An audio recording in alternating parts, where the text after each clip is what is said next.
میں کچھ دن پہلے ایک جگہ تعزیت اور ڈرتا ڈرتا گیا تعزیت کرنے. پرانے جاننے والے تھے, دوستوں کا رشتہ تھا, تو میں ایک ہی بیٹا تھا, تو وہ مجھے پتا چلا کہ ٹرین ایکسیڈنٹ میں انتقال کر گیا. تو میں ڈرتے ڈرتے گیا کیونکہ معاملہ مشکوک تھا. اور جب میں تعزیت کے لیے اندر پہنچا تو ہمارے جو انکل تھے, جن کا میرے دوست تھے, وہ ان کے کچھ عزیز کہنے لگا کہ حضرت جی آپ کے ساتھ والے باہر جا سکتے ہیں؟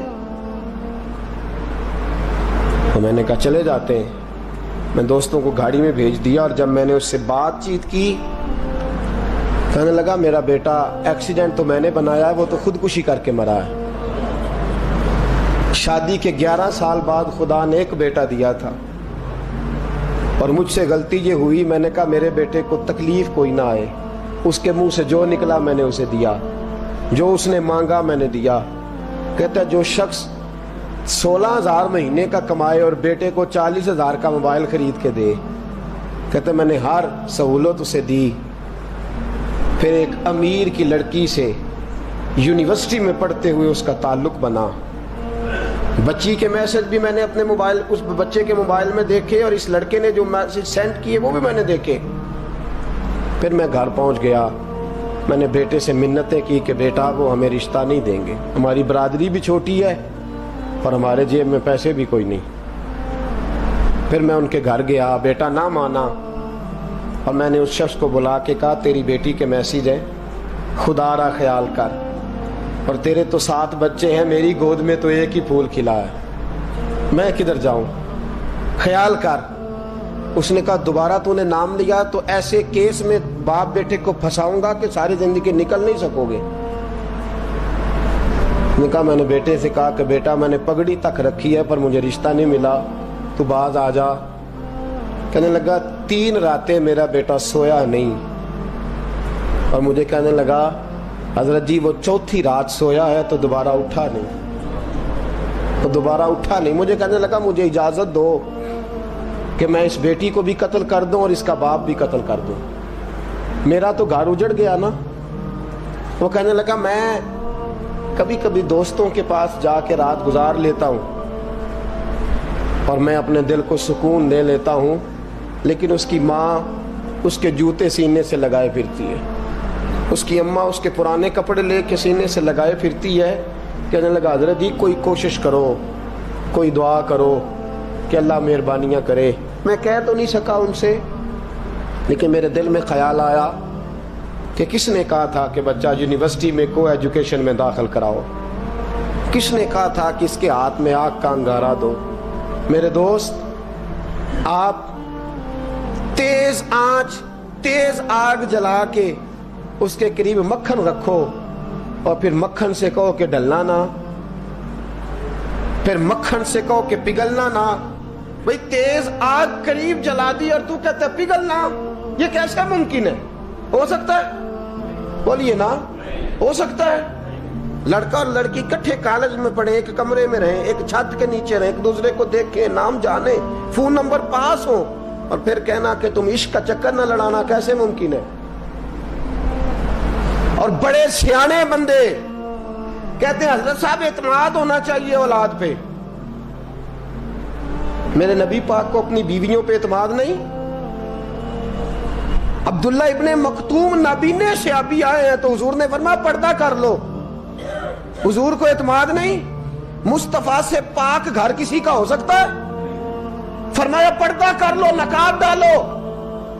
سونے وہ تو نابینا ہے, فرمایا تمہیں تو نظر آتا ہے نا, ڈالو نقاب. یہ اعتماد ہونا چاہیے.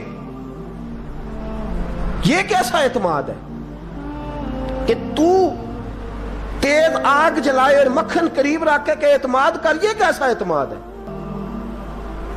ایک حدیث سنانے لگا ہوں, زندگی بھر بھولنا نہ, دل کی تختی پہ لکھنا یہ روایت.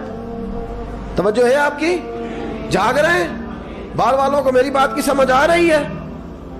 حدیث سنانے لگا ہوں, ابن حجر اسقلانی حدیث لائے ہیں. رسول پاک صلی اللہ علیہ وسلم نے فرمایا جہاں مرد اور عورت اکیلے ہوں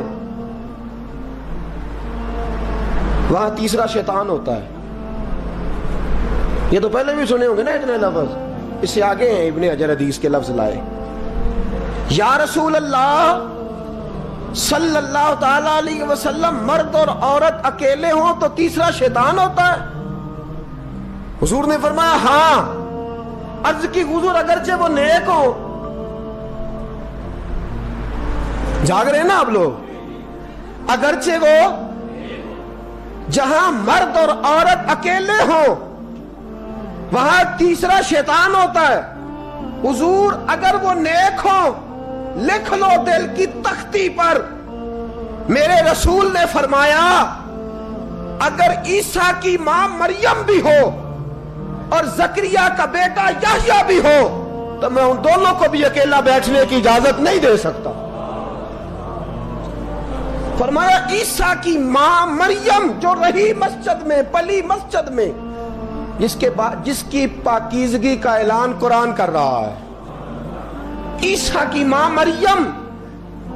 اور فرمایا یحییٰ صرف نبی نہیں، نبی کے بیٹے بھی ہیں. زکریا بن یحییٰ. فرمایا اگر یہ دونوں بھی ہوں، ایک نبی ہو اور ایک ولی ہو، مریم اور یحییٰ بھی ہو، مریم اور زکریا بھی ہو، فرمایا میں ان کو بھی اکیلے بیٹھنے کی اجازت ہے. تو کس نیکی اور پرہیزگاری کی بات کرتا ہے؟ تو کیسا پیر ہے اس کے پاس تنہائی میں بیٹھ کے بی بی اپنا دکھڑا سنا رہی ہے؟ تو کیسا مفتی ہے؟ اٹھا کے لے جا طریقتیں شریعتیں اور جا کے سنبھال لے اپنے جبہ اور دستار میں. وہ کوئی جبہ اور دستار نہیں، وہ گند ہے. اس لیے کہ جو نبی مریم سلام اللہ علیہا کو نبی کے پاس بیٹھنے کی اجازت نہیں دے رہے، وہ پیر کس بات کی مولی ہے جو بیبیوں کو بغیر پردے کے سامنے بٹھاتا ہے؟ اور تنہا بی بی کہتی ہے میرا دکھ سن لے، کس نے اجازت دی ہے؟ اور پھر کہنا تماشا لگ گیا، سٹنڈ لگ گیا ہے. یہ شریعت بیان کر رہا ہوں، رسول اللہ کا فرمان بیان کر رہا ہوں، اور اس سے آگے ہمیں کسی دلیل کی ضرورت بالکل نہیں ہے. پتہ نہیں باپ کو کہ میرا بیٹا کیا کر رہا ہے؟ اندھی ہے وہ ماں جس کی بیٹی سارا دن نیٹ پہ بیٹھی رہتی ہے، اس کو خبر نہیں کیا ہو رہا. اور جب آگ گلے تک آتی ہے نا، داڑیاں جب جلنے لگتی ہیں تو ہمیں خیال آتا ہے یہ کیا بن گیا ہے. اور جب ماں کا دوپٹہ کھینچنے لگتا ہے نا سگا بیٹا کہ چل میرا رشتہ مانگ، پھر اس کو پتا چلتا ہے کہ یہ تو معاملہ ہی بڑا خراب کر لیا میں نے. میرے دوست، جوانی زیادہ پیسے کمانے کا نام نہیں. اگر تو قیمتی کپڑے پہنتا ہے تو تو جوان نہیں.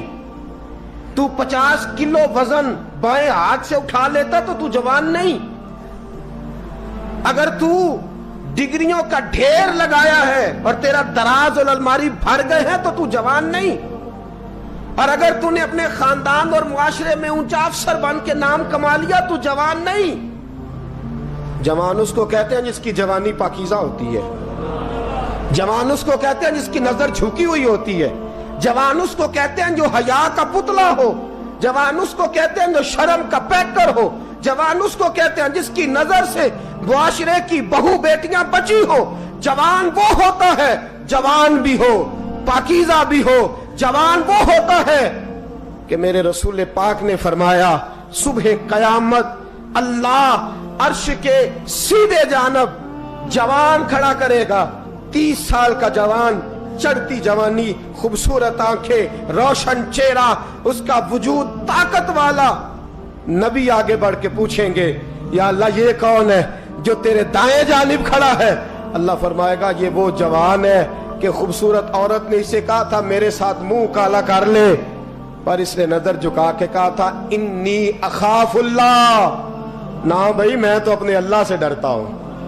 فرمایا یہ پاک جوانی والا ہے، یہ حاجی نہیں، نمازی نہیں، یہ ولی نہیں، یہ صوفی نہیں، یہ وہ نہیں جو غوث زماں ہو، قطب دورہ ہو، پیر طریقت نہیں، مفتی وقت نہیں. یہ خالی جوان ہے پر پاک جوانی لے کے آیا ہے. یہ خالی جوان ہے پر پاکیزہ جوانی لے کے آیا. یہ خالی جوان ہے پر اس کی نظروں میں حیا بڑی ہے. یہ پاک، یہ کیا تماشا لگ گیا عشق کا چکر. اور آج جتنی مصیبتیں کھڑی ہوئی ہیں، اس عشق مجازی کے روگ نے کھڑی کر دی ہیں. ہر جوان. ہمارا ایک بچہ تھوڑے دن پہلے اس علاقے کا محمد طیب نام کا شہید ہو گیا. وہ ایک کونے میں رہنے والا, ایک محلے میں ایک چھوٹے سے کونے میں رہنے والا بچہ تھا نا. میرے ساتھ دوست موجود ہیں. صبح سے لے کر ساری رات میں افسوس کرتا رہا میں جنازے میں کیوں نہیں گیا, میں جنازے میں کیوں نہیں گیا. وہ بچہ پاک فوج کا وہ شہادت اختیار کر گیا تو فخر سے سر بلند کر گیا اپنا. لیکن جو بی بی کے لیے ساری رات روتے رہتے ہیں وہ شہید ہو سکیں گے؟ جو ساری رات ٹھنڈ میں کھڑے ہو کے عورت کے ساتھ گفتگو کرتے رہتے ہیں اور جو سارا دن دل میں گند رکھتے ہیں بی بی کے لیے, ان کے ہاتھ میں تلوار آئے گی؟ یہ بہو بیٹیوں کی عزتیں بچا سکیں گے؟ عافیہ صدیقیہ جیلوں میں جل گئی امریکہ کی, اور وہ جب بھی خط لکھتی تھی کہتی تھی کوئی محمد بن قاسم نہیں بچا, وہ کہتی تھی کوئی شہاب الدین غوری نہیں بچا. اور وہ جب بھی, اب تو خیر اس کا ذہنی توازن ہی کام کرنا چھوڑ گیا, وہ بی بی جب بھی خط لکھتی تھی نا اہل پاکستان کو تو کہتی تھی پاکستان والوں بتاؤ کیا تمہارے اندر کوئی بھی خالد بن ولید کا ماننے والا نہیں؟ کیا کوئی نہیں تمہارے اندر جو علی کے نام کا نعرہ لگانے والا ہو؟ کوئی نہیں بچا جو فاروق اعظم کی سیرت کو فالو کرنے والا ہو؟ کوئی لاؤ جس کے ہاتھ میں تلوار ہو اور مجھے سمجھ آئے کہ یہ وہ ہے جو حسن اور حسین کا نام لینے والا ہے. کوئی نہیں بچا.